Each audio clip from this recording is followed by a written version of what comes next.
What's up, fight fans? It's Cage Side Seat, the best MMA talk with the biggest name in the sport from the best place in the house in the world at the UFC Apex in Las Vegas. Jim Grieshaber here, and man, Dana White, the boss of the UFC. I'm waiting a long time for this one. It's been 7 years since I talked to you on camera. It was the UFC Fan Expo. Silva Weidman got the towel right there, and that was 7 years ago that we last did this. So thanks for being here. Appreciate it. Anytime, brother. Appreciate it. All right, well, another episode in the books, Dana White's Contender Series. 4 more fighters coming through. That's 16 in 4 weeks. Yeah. You're making dreams come true every week, brother. Yeah, well, they're making dreams come true. You have to get in here and you have to fight and you have to impress us. And these kids have been doing it. Yeah, between this and The Ultimate Fighter, this is something you guys have done a lot of. I mean, it's smart, right, too, because you find talent, you create a connection with the fans, with the stories, but you're also helping so many people along the way. What does that feel like to help these guys and girls come through and work so hard? One guy's driving 2-3 hours every day back and forth to train, and he wins tonight, and just these stories are just more and more common. Yeah, it's fun. It's what this show is all about, and it's what the sport is all about, man. I love seeing these young, hungry kids come in and lay it all on the line. You know, I said it before, I could do this all day, every day, if there was enough talent out there to do it. You know, we can only do it once a year, so the pond can be refreshed. But I love it, man. I love everything about this show. Yeah, and I want to actually follow up with this one because the talent has gotten so much better over the years. It used to be a guy was a wrestler, he'd come in, learn how to strike. A guy would be, you know, a striker and come in and have to learn how to do something on the ground. These guys are coming in now knowing how to do everything the minute they get here. Right. Yeah, these kids are super talented. The matchmaking on the show is unbelievable, and you know, it's what makes this show so fun. And for you, you're a guy who was given a great opportunity you created for yourself, but with Lorenzo and with Frank, and everybody knows that story. So, and I know your upbringing, New Englander like me, so we have a big heart to begin with. But to be able to do this, to give back after you were given such a big opportunity and seeing what you've done with that in your life, that's got to be something that's deep inside you also. Yeah, the sport's in a much different place than when we first got involved in this thing. You literally can become a multi-millionaire, set yourself up to where you know. I was watching this video yesterday on, maybe it was today, I don't know, it was on Instagram, but it's Conor. He's sitting on the beach with his son. He's like, whose boat is that? Whose boat is that? And he says, that's my boat. He says, you know, his son says to him, and it's a badass boat out in the middle of the ocean somewhere. I don't know where the hell he is, but yeah, I mean, that's how much your life can change by coming and winning and getting into the UFC. Unbelievable what you're doing in the COVID era too, and that helps right now bringing more fighters on because you need them. But leading the way in the sports world, I mean, so many of the commissioners, so many other people, not to get you to take shots at them, but they're reactive, you're proactive. Nothing was going to stop you from doing this. There was no length you wouldn't go to keep the fights going, and you've done it. How does it feel to know that not only have you set the tone for the entire sports world, for ESPN, but also for everyone out there who might be a little afraid of this thing, but they have to keep pushing, they have to keep fighting, the first responders. I mean, you've set an example for everyone. Thanks, man. I appreciate it. Yeah, I from day one with this business, Lorenzo and I had to figure out how to run this business without the help of anyone. And you know, I think a lot of these big leagues here in the United States have become very dependent on sponsors and networks. And while sponsors and networks are really good things, you know, you have to figure out if everything went wrong, if everything went south, how do we run this business and become self-sufficient? And that's what we always do. You missed the press conference in there, but I was just telling them that we just bought 10 acres over here, and we're looking at building a hotel next.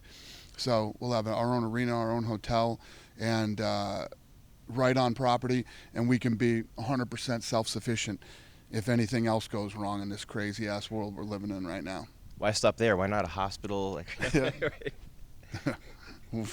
We might. We have our own doctor. When the COVID thing hit, I was telling my guys, let's figure out how we build our own lab, and we do our own testing for COVID. And it's literally exactly what you said. There's no no. You have to figure out solutions. There is always an answer to every problem, and that's the way I've always been built.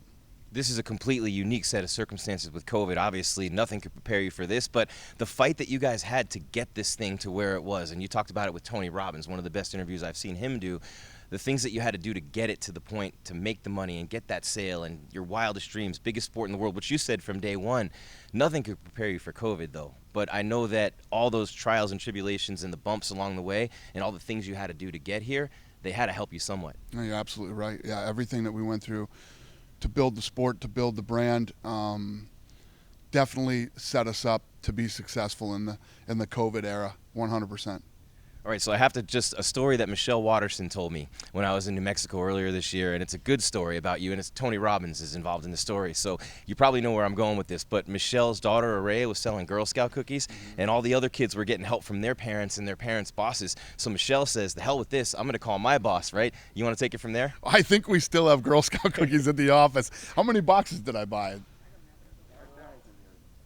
Let me tell you what, enough to feed a small country, and yeah, we were handing out Girl Scout cookies for a while, but and Tony bought a bunch too. You got Tony to so buy then a bunch? Tony Robbins saw that I had posted that and did that, and so then he came in and bought some too, and then I ended up connecting those guys together, and I'm pretty sure that they've become pretty good friends now too.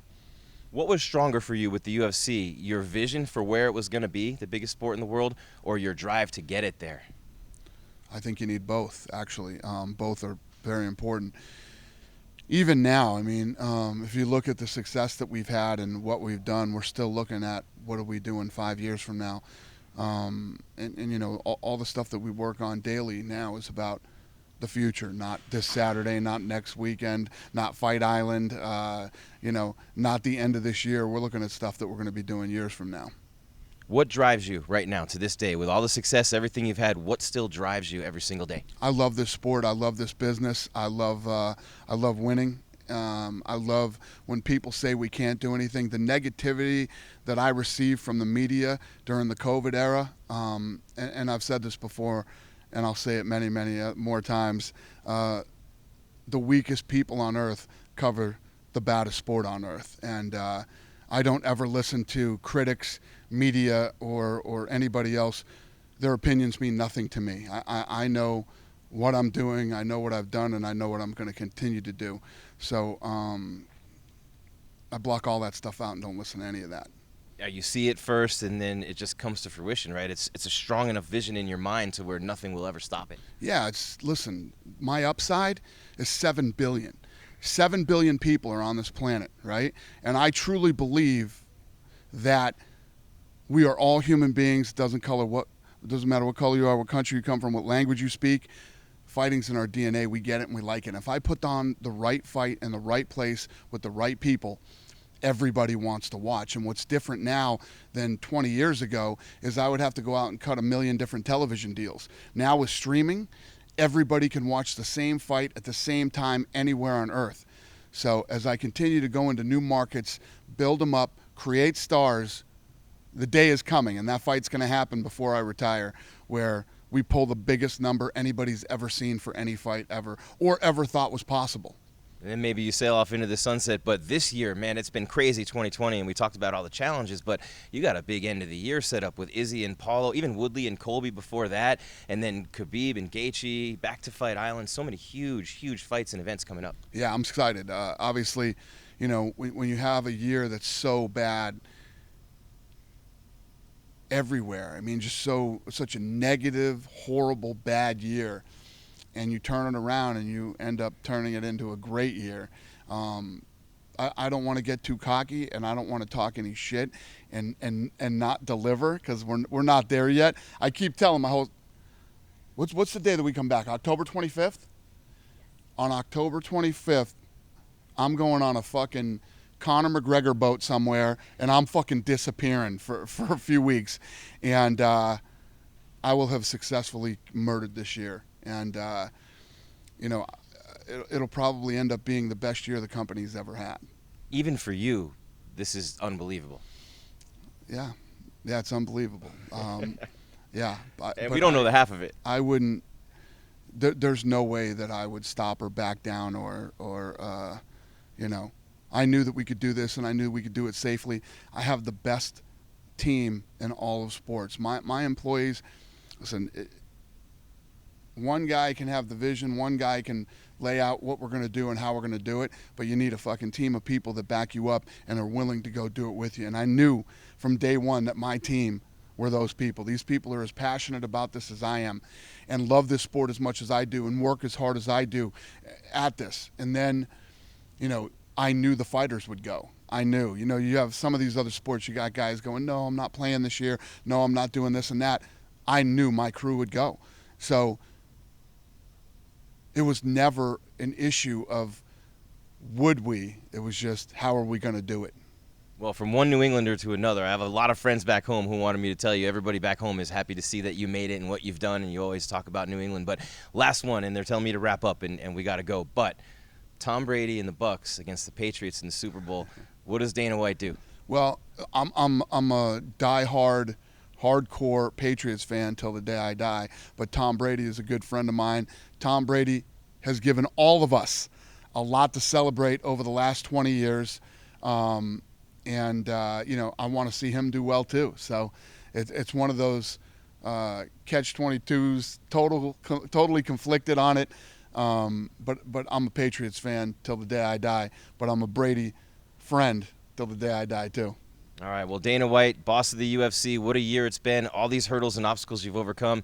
Congratulations, and thank you on behalf of all of us for keeping this going because, man, for a while there, we didn't know, but just leading that way and doing what you've done, what a year. Thanks, brother. I appreciate it. All right, there you have it. Dana White, the boss of the UFC, here in Vegas at the UFC Apex. Cage Side Seat, the best MMA talk with the biggest names in the sport from the best seat in the house.